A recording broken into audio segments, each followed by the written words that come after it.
Luc chapitre 8.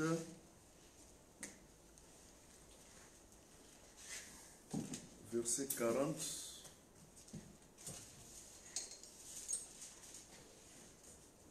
Verset 40 à 47.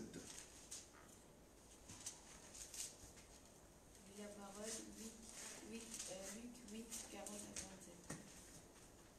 À son retour, Jésus fut reçu par la foule, car tous l'attendaient. Et voici, y vint un homme nommé Jairus, qui était chef de la synagogue. Il se jeta à ses pieds et le supplia d'entrer dans sa maison, parce qu'il avait une fille unique d'environ 12 ans qui se mourait. Pendant que Jésus y allait, il était pressé par la foule. Or, il y avait une femme atteinte d'une perte de sang depuis 12 ans et qui avait dépensé tout son bien pour les médecins, sans qu'aucun n'ait à la guérir. Elle s'approcha par derrière et toucha le bord du vêtement de Jésus. Au même instant, la perte de sang s'arrêta. Et Jésus dit, « Qui m'a touché ?» Comme tous s'en défendaient, Pierre et ceux qui étaient avec lui dirent, « Maître, la foule t'entoure et te presse. Et tu dis, qui m'a touché ?» Mais Jésus répondit, « Quelqu'un m'a touché, car je connus qu'une force est sortie de moi. » La femme, Allons-y, 47. La femme, se voyant découverte, vint toute tremblante, se jeta à ses pieds et déclara devant tout le monde pourquoi elle l'avait touché et comment elle avait été guérie à l'instant. Amen. Amen. Passez-y, je vous en prie de prier pour la parole, s'il te plaît. Passez-y. Hein? Je vais prier pour la parole. Prier? Oui, Pour la parole. On va prier. Éternel Dieu des armées, que ton nom soit loué. Merci encore pour ton serviteur, Seigneur mon Dieu, mon roi, qui est devant nous, Seigneur mon Dieu, pour interpréter ta parole, Seigneur. Laisse que tu parles au travers de lui, afin que nous soyons encore édifiés. Nous remettons ce moment entre tes mains. Laisse que nous soyons attentifs, Seigneur, pour écouter ce que tu veux nous dire ce soir. Tout pour ta gloire, au nom de Jésus, nous prions. Amen. Amen.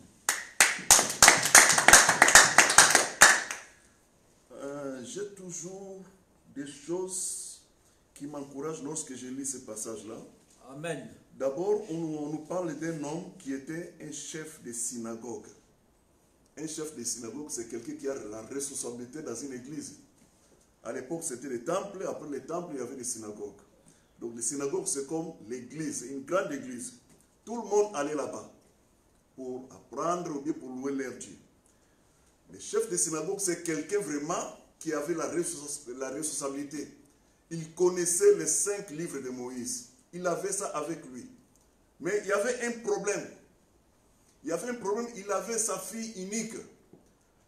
Je croyais qu'il était marié. Il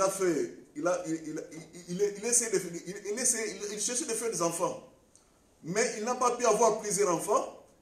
Il avait que cette fille unique. En elle, ce papa a mis toute sa confiance. Que Dieu ne m'a pas donné beaucoup d'enfants. Il ne m'a pas donné beaucoup de filles ou bien de fils. Mais l'unique fille que j'ai, c'est celle-là. Alors, qu'est-ce qui est arrivé? La même fille tombe aussi malade. Elle est tombée malade jusqu'à ce que le papa était désespéré que si je reste comme ça, ma fille va mourir. Malgré toutes ces responsabilités qu'il avait, il a dit non, je dois aller chercher quelqu'un. Le quelqu'un là, c'est Jésus. Il est parti chercher Jésus-Christ. En partant pour chercher Jésus-Christ, il s'est humilié. Il s'est humilié devant Jésus. Il a dit, Seigneur, j'ai besoin de toi. Viens chez moi. J'ai une fille qui est mourante. J'ai une fille qui est malade. Tu es le seul qui peut me sauver. Il s'est humilié devant son Seigneur. Il s'est humilié devant le Seigneur Jésus-Christ. C'est l'une des attitudes que nous devons adopter. Malgré la connaissance que nous avons. Mais nous avons besoin du Seigneur Jésus-Christ. Dans notre famille, dans nos problèmes, nous avons besoin de ce Jésus-là. Tu peux être intelligent, tu peux avoir des biens comme tu veux. Mais c'est l'une des attitudes que nous devons aussi adopter. Reconnaître l'efficacité de Jésus-Christ dans nos vies. Reconnaître l'efficacité de Jésus-Christ dans nos foyers. Dans nos âmes. Reconnaître l'efficacité de Jésus-Christ. Alors la Bible nous dit, lorsqu'il partait, elle avait une fille de 12 ans. Et de l'autre côté aussi, il y avait une fille aussi. Pendant 12 ans, elle souffrait. Qu'est-ce qui s'est passé dans la vie de cette fille? Elle souffrait pendant 12 ans. Elle était malade. Mais quelle sorte de malade? Au début, c'était une malade normale. C'est pas presque malade. C'était pas malade. C'était un phénomène normal au début. Comme toute fille, avec sa maman. La maman, je crois qu'elle disait à sa fille, un jour, quand tu vas grandir, il y a des choses qui vont apparaître dans ton corps. Tu auras une période qu'on appelle les périodes de menstruation. Ces périodes-là, dès que les jours où nous allons arriver à ces jours-là, je vais te ramener quelque part, là où on garde les gens, car tu seras considéré comme impur. Lorsque ces périodes-là arriveront, je serai obligé de te ramener là-bas. Mais maman, pendant combien de temps, maman, je crois que maman a dit à sa fille, non, ça ne va pas durer. Dans 5-6 jours, ça va passer. Après, tu rentres à la maison. Le jour est arrivé. La maman préparait les habits pour la fille, car la fille était impure. Elle ramène la fille dans un lieu où elle était préparée pour toutes les filles ou bien les femmes qui sont impures. C'est la loi qui se trouve dans le livre de Lévitique, chapitre 15, je crois. On parle de l'impureté de la femme. La maman a ramené la fille là-bas. 4-5 jours après, la maman partait, je crois, pour aller récupérer sa fille. Et la fille qui disait que non, c'est pas encore fini. Je vois toujours mes règles. Je suis toujours dans l'impureté. Je ne peux pas retourner. Mais maman, pourquoi ça? Maman dit non, ça ne va pas durer. Encore 2-3 jours, tu vas retourner à la maison. La Bible nous dit 1 mois, 2 mois, 3 mois, la fille là, elle ne pouvait plus retourner chez elle. Elle était bloquée là-bas. Tous ses projets étaient bloqués. Si c'est une fille qui allait à l'école, elle ne pouvait plus continuer ses études. Si c'était une fille qui travaillait, elle ne pouvait plus travailler. Sa vie était bloquée. Et la Bible nous dit qu'ils ont tout dépensé. Elle ne pouvait pas, elle n'avait plus les possibilités de sortir de là où il était. Mais je suis sûr que ses parents, ils ont tout dépensé. Ses parents sont partis voir même des médecins. Mais il y a notre fille qui est là-bas, ça fait déjà 2-3 mois. Depuis qu'il a découvert ces jours-là de menstruation, ça ne s'arrête pas jusqu'à maintenant. Et je crois que les docteurs, ils ont donné des possibilités. Prends ces médicaments-là, prends ça, donne à ta fille, fais ça, fais ça. La Bible nous dit qu'ils ont dépensé tout. Ils ont tout dépensé. Pourquoi ils ont tout dépensé? Ça veut dire ils n'ont pas accepté que leur fille puisse être accablée seulement comme ça. Ils ont cherché toutes sortes de moyens pour que la fille puisse être délivrée. Toutes sortes de moyens. Ils ont vendu tout ce qu'ils avaient comme des choses de valeur. Mais la guérison n'était pas là. Cette fille, elle souffrait. Première année, la fille ne comprenait plus. Ne comprenait plus. Qu'est-ce qui se passe avec moi? Des phénomènes normaux d'une semaine. Pour moi, ça fait déjà 1 an. Après 1 an, 2e année, la fille était toujours là. La fille était toujours là. Mais il y avait un jour qui était préparé pour la fille. Le jour de sa guérison, ce n'était pas préparé pour elle. Jésus-Christ était sur le chemin pour aller dans la maison d'un chef de synagogue. C'est le chef de synagogue qui avait un problème sérieux. Sa fille, âgée de 12 ans, était fortement malade. Et le même jour-là, cette fille là où elle était, on lui annonce l'évangile. Il y a quelqu'un là-bas, un homme fort, Rabbi, il guérit, il sauve.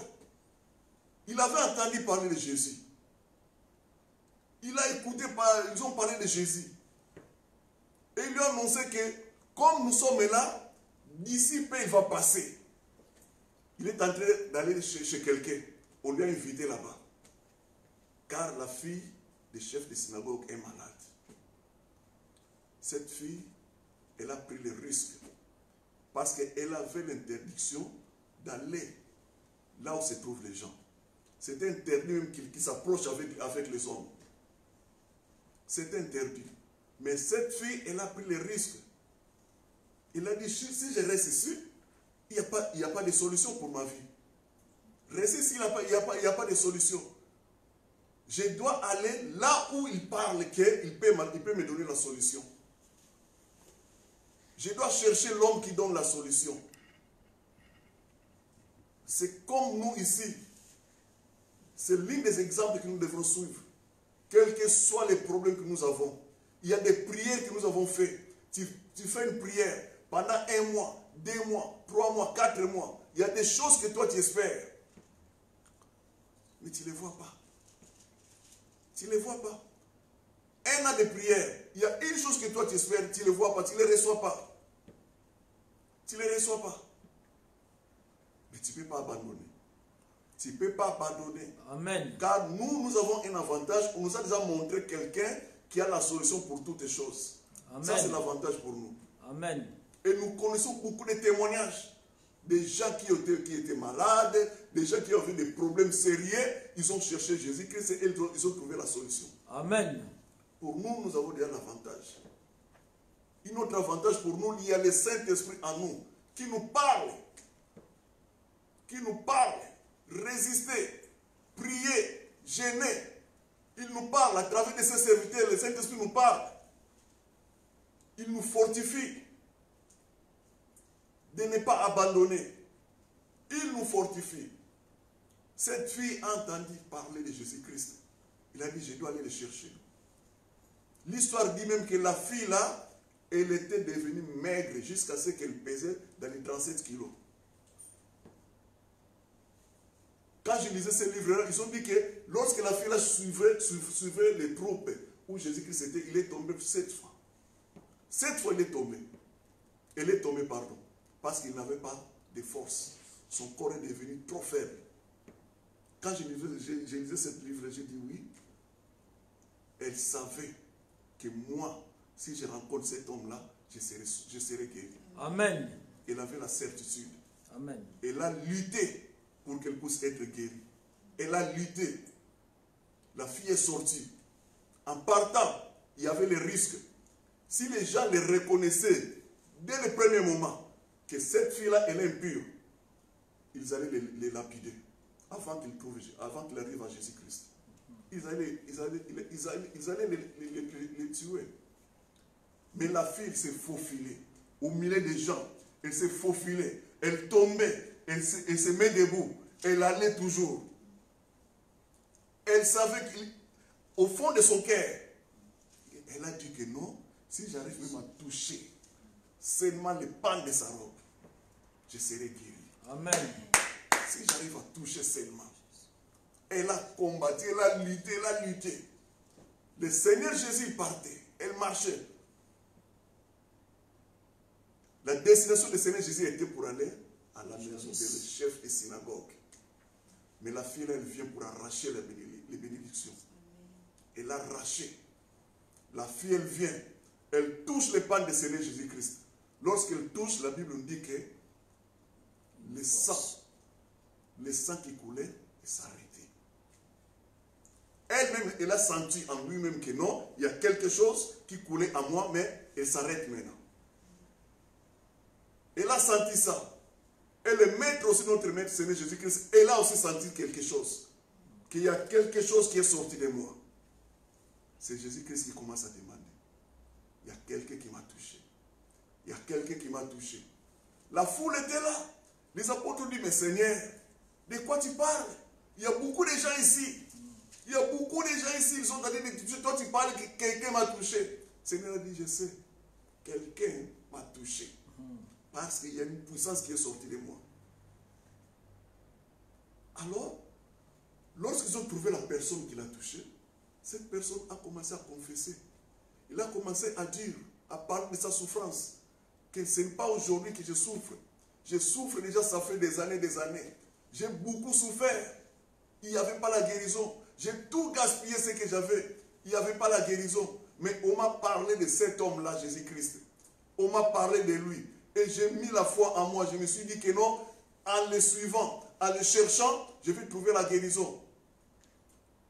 La Bible nous dit que le Seigneur Jésus a écouté ce qu'il a parlé. Et tous les gens qui étaient autour de lui, ils ont entendu ce qu'il a parlé.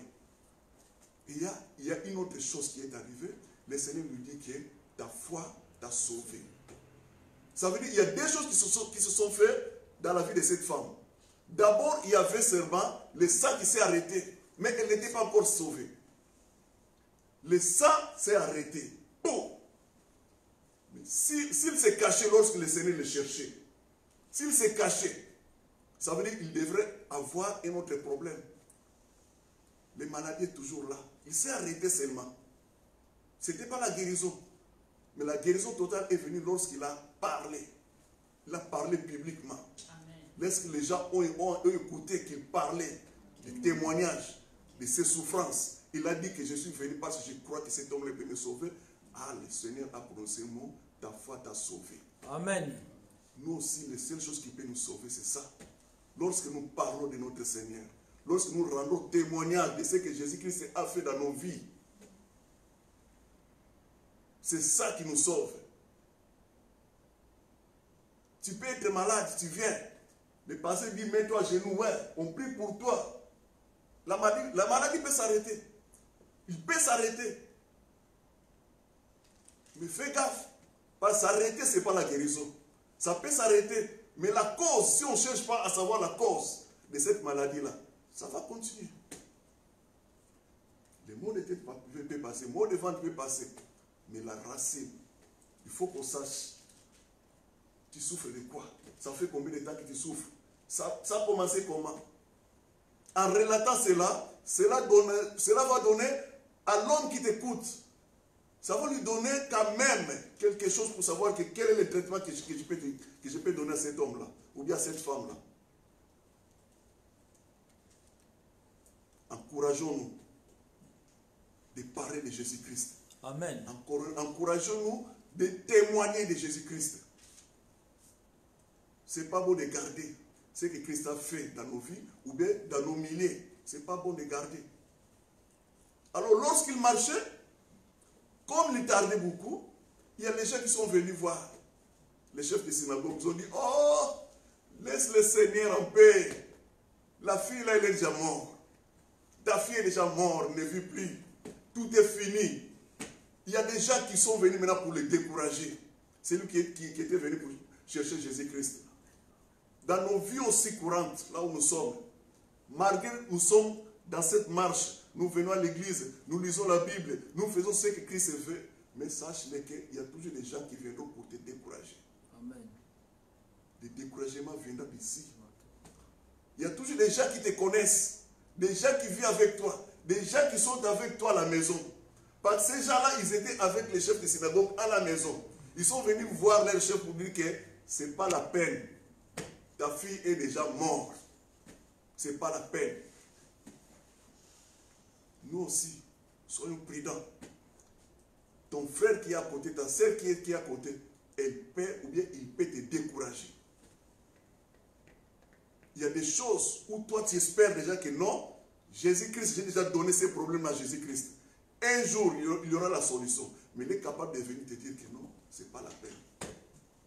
Ce n'est pas la peine. Il y a une sœur qui me racontait un peu de sa vie sur les aides qu'on reçoit de la CAF ou bien des assistances sociales. L'autre sœur qui l'appelait, lorsqu'il appelle, elle le décourage toujours. Ah, maman, yo bala ndengini,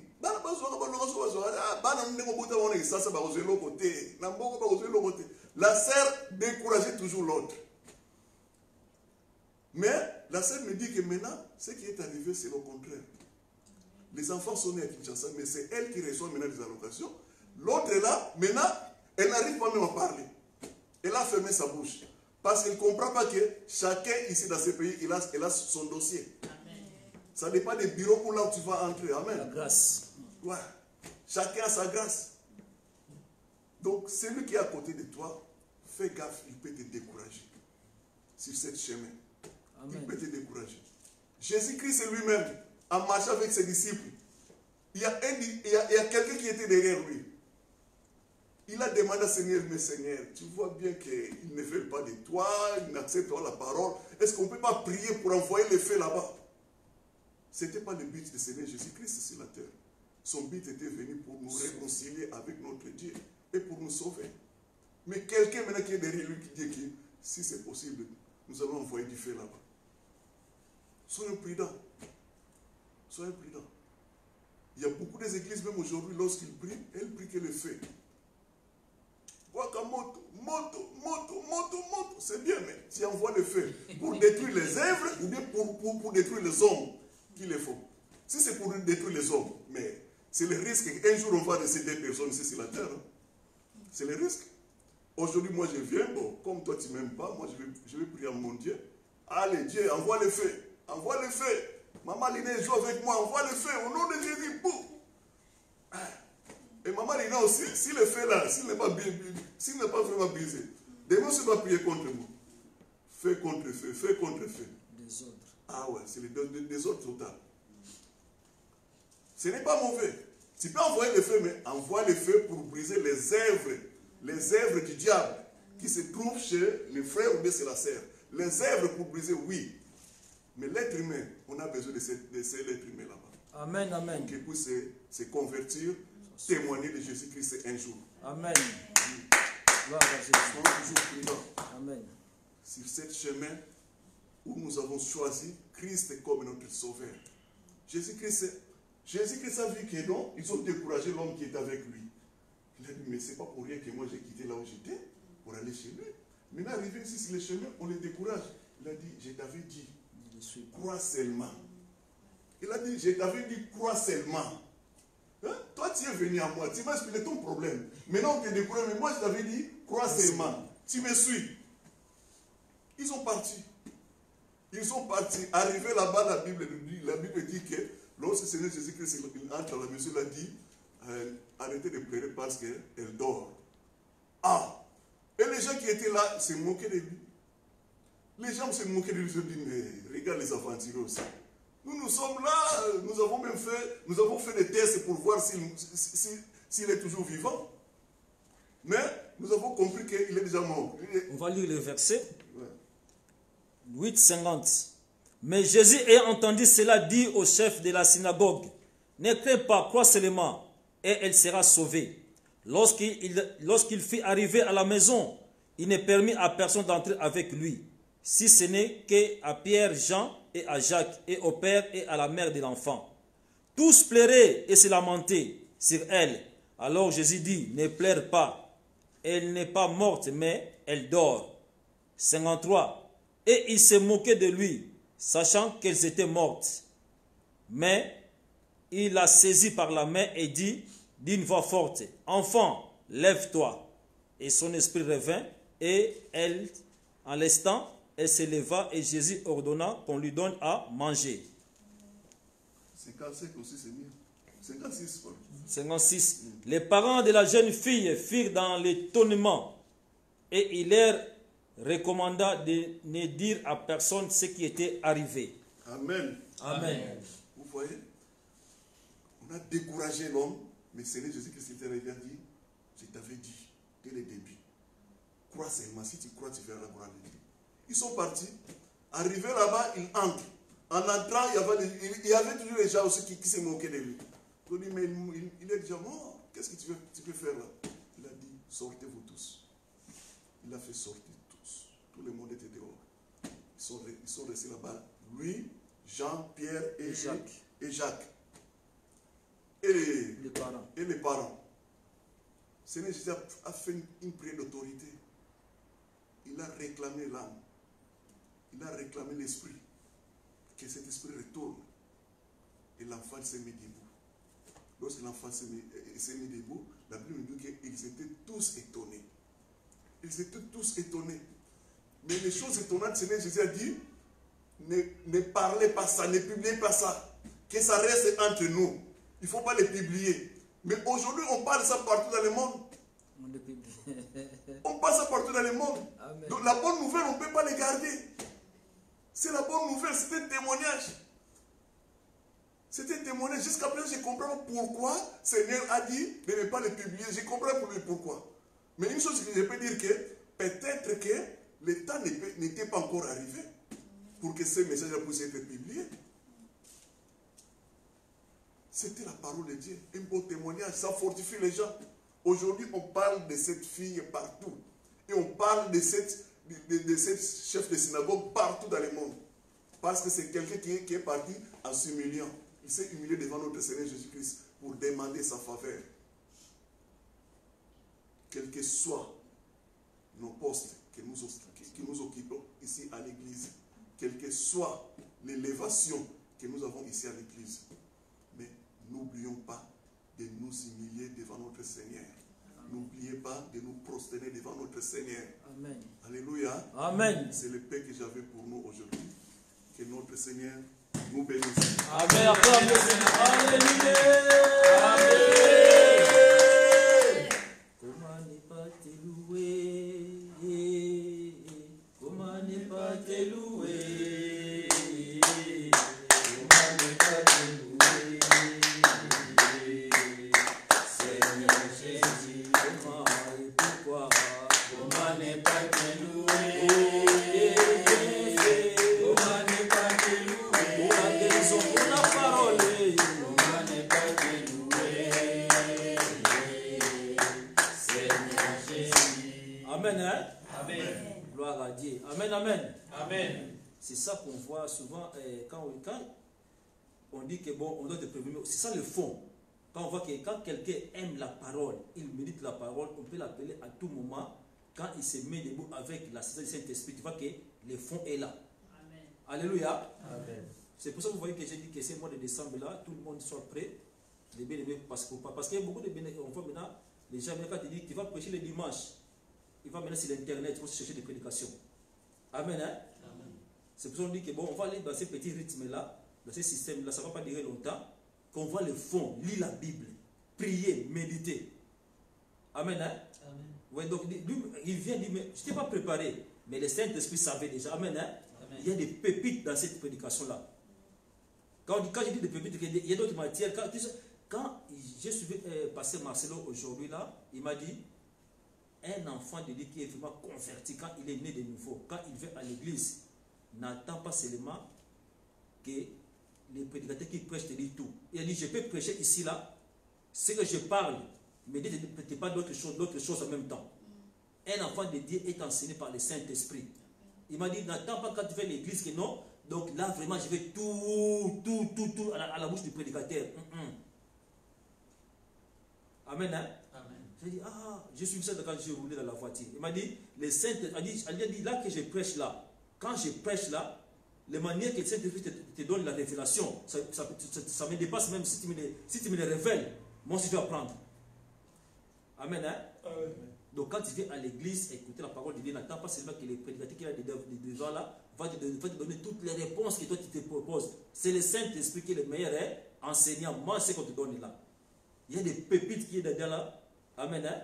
Amen. C'était la fille et la femme, hein? Mais le Saint-Esprit a ramené seulement la fille. Alléluia. Moi, donc, tu dis que la fille était la fille de Jairus, mais lui était la femme. Quand tu commences à parler là, tu me donnes d'autres révélations. J'ai dit, ah oui, il y a des pépites dedans. Parce que la fille là, avec la loi, donc c'est à partir de l'âge de 15 ans, 16 ans, jusqu'à ce qu'il est devenu femme. Donc abandonné, éloigné, mis à côté. Amen. Hein? Amen. Tu vois maintenant, quand lui prêchait, et les Saints me donnent d'autres révélations. C'est ça qu'on dit la croissance spirituelle. Et les risques. Tu vois les recherches, il a lu un livre, il a tombé 7 fois. Amen. Hein? 7 chiffres de la perfection. Mais il est parlé dans la vie chrétienne, si tu ne prends pas de risques, tu ne vas pas avoir la grandeur de Dieu. Amen. Hein? Les risques, il faut prendre les risques. Même, il y a des moments où tu dis, bon, il y a des moments où tu vois que notre répondeur là, quand on est dans les conférences là, tu vois que tu es tous, tu dis, bon, je suis tous, je vais arrêter. Hein? Mais tu dis, bon, si tu comptes sur Alléluia, Seigneur manifeste, écoute, 30 minutes, personne, tu dis, ne regarde pas les minutes. Amen. Hein? Ne regarde pas les minutes, même si tu es tout seul, tu pries. Cette musique-là, mets les chansons, ça devient comme une chanson d'adoration. Quand ça sonne là-bas, tu attends personne, tu commences à dire, ça c'est avec moi, ensemble, toi les musiques là, comme les répondeurs là, on loue l'Éternel, on va prier avec toi. Je veux dire que les risques est nécessaire dans la vie. L'humilité, quel que soit ton état qu'on a mis dans la société, l'humilité devant le Seigneur. Il ne faut pas dire que non, moi je suis comme ça, là, non. Humilie-toi. Et la grâce de ne pas épuiser, même s'il a béni un tel, sache que ton tour aussi viendra. Bon, je laisse ça, on n'a pas de temps. Il y a des pépites là-dedans, je vais aller travailler à la maison. Amen. Hein? Amen. C'est comme ça que j'ai grandi moi aussi. Que Dieu te bénisse par Jacques Georges. Amen. Hein? Amen. Donc c'est pour ça qu'on fait qu'autour des serviteurs, il faut faire des hommes qui vont vous donner un plus. Pas seulement des consommateurs. Donc autour des pasteurs, il faut que des hommes qui viennent avec des idées, des propositions, qui challengent là-dedans là. Moïse, il y a un moment, il était fatigué, oui ou non? Oui. Mais à côté, on a mis qui ont soulevé les mains. Et Josué qui était dans les combats, là, il avait la victoire. Donc il faut autour des pasteurs, il faut des hommes là qui soulèvent les mains comme ça là. Qui tiennent, allez, on avance, on avance, on avance. Amen. Hein? Amen. Que Dieu vous bénisse abondamment, vraiment. Nous bénissons l'Éternel. Acclamons le Seigneur pour ça. Alléluia.